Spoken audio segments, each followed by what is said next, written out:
In today's news, President calls for the preservation of ancestral heritage as fundamental to the country's survival and continuity. The Ministry of Health recruits 40 specialist doctors and 70 nurses from overseas to serve in hospitals across the country. And new mosques built for longevity are set to open in Hurumala Phase 2 before the end of the year.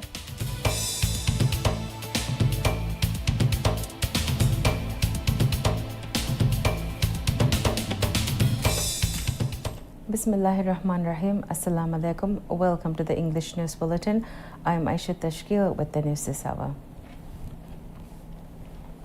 President Dr. Mohammad Moise has highlighted that the preservation of ancestral heritage is fundamental to the survival and continuity of the Maldivian nation. In a message marking World Heritage Day via his official X account, the president communicated that the nation's identity is profoundly interwoven with the legacy passed down through generations. He pointed out that the safeguarding this invaluable cultural inheritance is not merely an act of remembrance, but a prerequisite for the endurance of the Maldivian people. President Dr. Moise reaffirmed the government's commitment to revitalizing and strengthening national identity, adding that extensive initiatives are currently underway. These efforts, he specified, are dedicated to conserving the Maldives' rich heritage and ensuring its transmission to future generations. The president added that maintaining current endeavors in heritage preservation represent an unprecedented level of activity in the nation's history. World Heritage Day, officially known as the International Day for Monuments and Sites, is observed annually on April 18th. The day aims to raise global awareness of the rich diversity of cultural heritage around the world, while also highlighting the vulnerabilities faced by these sites and traditions. It encourages efforts to protect and preserve them for future generations. President Dr. Mohammad Moise has extended his greetings to Maldivian doctors on the occasion of National Doctors' Day, expressing appreciation for their dedication to the country's healthcare system. In a message marking National Doctors' Day via his official X account, the president referred to healthcare providers as a family and highlighted their vital role in the well-being of the nation. Additionally, the president reaffirmed that public health remains one of the government's top priorities and thanked doctors across the Maldives for their continued support and contributions. National Doctors' Day is observed annually in the Maldives on April 18th to honor the dedication and sacrifices of doctors across the country. The day recognizes the vital role of medical professionals in saving lives, promoting public health, and contributing to the strength and resilience of the nation's healthcare system. Minister of Islamic Affairs Dr. Muhammad Shahim Ali Said has announced that several new mosques designed for longevity are scheduled to open in Hurumala Phase 2 before the end of this year, addressing a shortage in the rapidly developing area.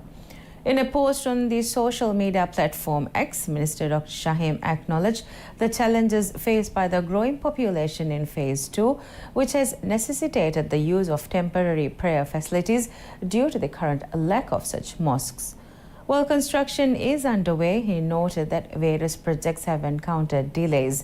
The minister assured that the government is actively working to expedite completion and meet the community's urgent need for adequate places of worship. He confirmed that one key project, a 3-story mosque located near the Hia Towers complex, is slated to open by the end of May 2025.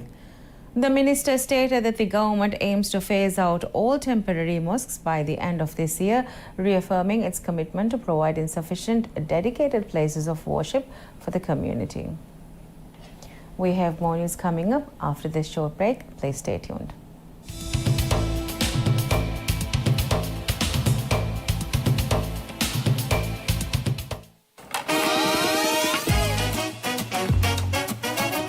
Ini kanam MBB information. After gahan nasiwari komme nasiwari engha Sofia. Me homa ek ramdomo ge nila kuriya da promotion. Adibuna 200 rupiah mati komme vyapareka kasaage bodite inam tevare 520 rupiah 500 rupiah edwar inam haddiha pas has kofi ඔවර පොන්නන් පිරිසික්දු ස්ථාරික මගෙන වාටයොන්ද කියල පෙබරවරි විහින් ඒප්‍රිල් 20 ඉවසන් ෆියා රෝධ හදියා මාරංගලු. ඉන්සන් ෆියාර රෝධ හදියා promotion.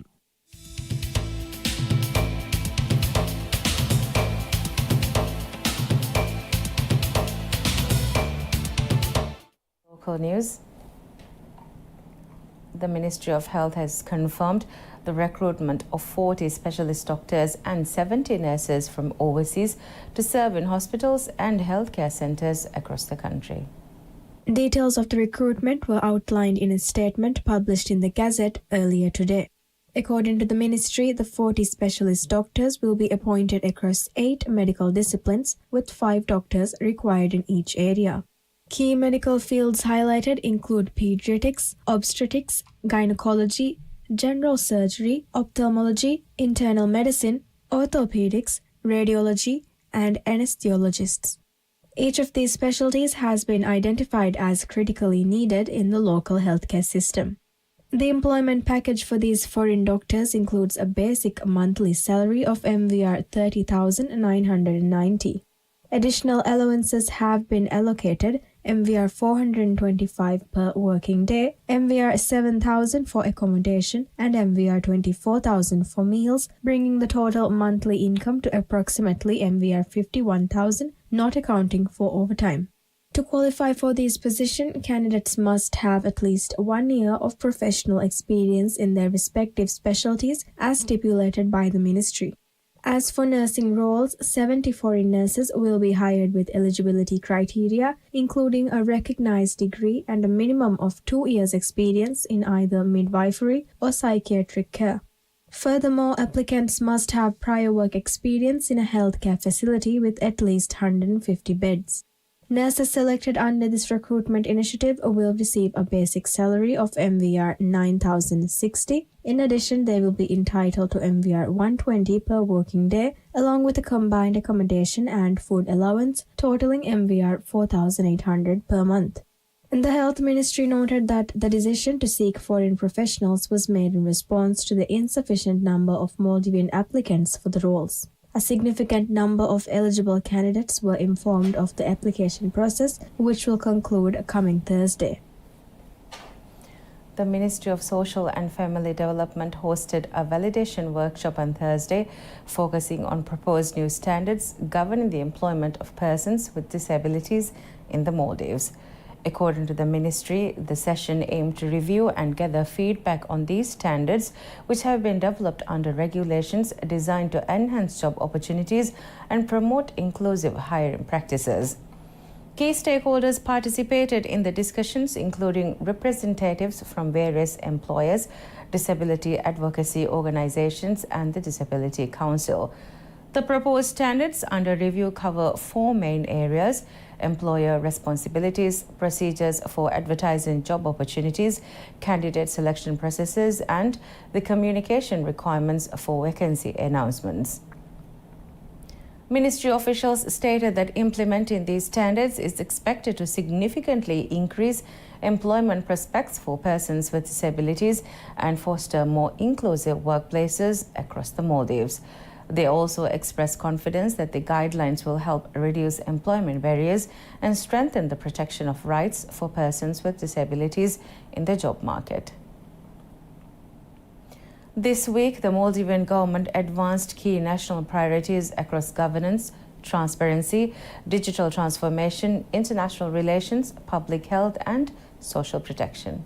President Dr. Mohammad Moise announced during the 4th episode of Rayituna Eko podcast that he will address the press on May 3, 2025, inviting journalists to prepare questions in advance. This initiative reinforces the administration's dual commitment to delivering results while maintaining transparency and public information sharing. The president also expressed willingness to participate in television programs to further strengthen direct media engagement. The Rayituna Eko podcast series itself forms a cornerstone of the administration's communication strategy, which includes regular ministerial press briefings and multi-platform outreach designed to effectively engage citizens of all age groups.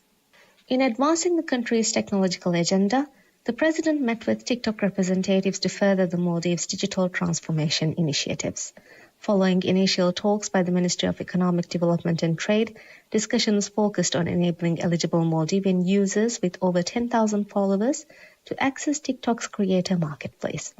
This collaboration aims to diversify income streams for local content creators beyond the existing TikTok Creator Fund and live streaming options, supporting the President's vision for a thriving creative economy and modernized digital infrastructure. On the international relations front, President ratified the Third Amendment to the Maldives Immigration Act, banning Israeli passport holders from entering the Maldives until Israel holds its military operations in Gaza. The measure, passed unanimously by the ruling People's National Congress Party during Tuesday's parliamentary sitting, demonstrates the government's principled stance while maintaining flexibility by exempting dual nationals traveling on non-Israeli passports. In the realm of religious affairs development, Minister of Islamic Affairs Dr. Muhammad Shahim Ali Said announced BML Islamic's approval of a 350 million Islamic loan for Waqf development projects. This initiative establishes sustainable funding mechanisms for Islamic services and religious development nationwide, including the designation of the Darul Iman building as a revenue-generating Waqf asset and the establishment of a 15 million rupiah cash endowment under the Promotion of Religious Affairs Waqf Fund. Highlighting the importance of international partnerships, President conferred the Order of the Dignified Rule of the Mulyagi dynasty on Sultan bin Abdurrahman Al Marshad, CEO of the Saudi Fund for Development, during an official ceremony at the President's office. This prestigious honor recognizes Al Marshad's long-standing commitment to development partnerships between the Maldives and the Saudi Fund, which has provided crucial support for numerous infrastructure projects throughout the archipelago. In a significant public health initiative, President announced a landmark ban on tobacco sales and use of individuals born on or after January 2007. This decision addresses critical health concerns in a country where 84% of deaths are attributed to tobacco-related diseases, according to Maldives Health Statistics Survey 2022. Notably, the policy was informed by an unprecedented public opinion poll conducted on the President's official X account, marking the first time in Maldivian history that a sitting president has used social media to gauge public sentiment on policy matters. The President explained that citizen feedback directly influenced the administration's selection of the most effective approach, with implementation set for November 1, 2025, supported by the expanded cessation services. Continuing the focus on public health improvements, Health Minister Abdullah Nazim Ibrahim outlined comprehensive reforms addressing nationwide medicine shortages through improved quality control, strengthened STO governance, reformed ASANDA prescription systems, and enhanced regulatory frameworks. The government aims to ensure all essential medicines are available nationwide by May this year, with Minister Nazim noting that tangible improvements are already becoming evident. In a related healthcare advancement, the Fertility Center at Dharmamata Hospital continues to expand its specialized services, having served 178 people and scheduled its first embryo transfer for May. The center, which performed its first IVF procedure on March 11th, now offers specialized oncofertility treatment for cancer patients, with 2 families already benefiting from this innovative service. To strengthen social protection infrastructure, the government invested 31.5 million rupiah to purchase 10,000 square feet of land in Hulumale for a safe home facility for domestic violence victims. This development, part of the Strengthening Gender Inclusive Initiative in partnership with the Asian Development Bank, will form part of a nationwide network of secure facilities, including planned centers in Addu City and Rayatol, providing comprehensive support for those affected by domestic and gender-based violence. And that concludes all the news we have for you this hour. Thank you for watching. Have a very wonderful weekend ahead.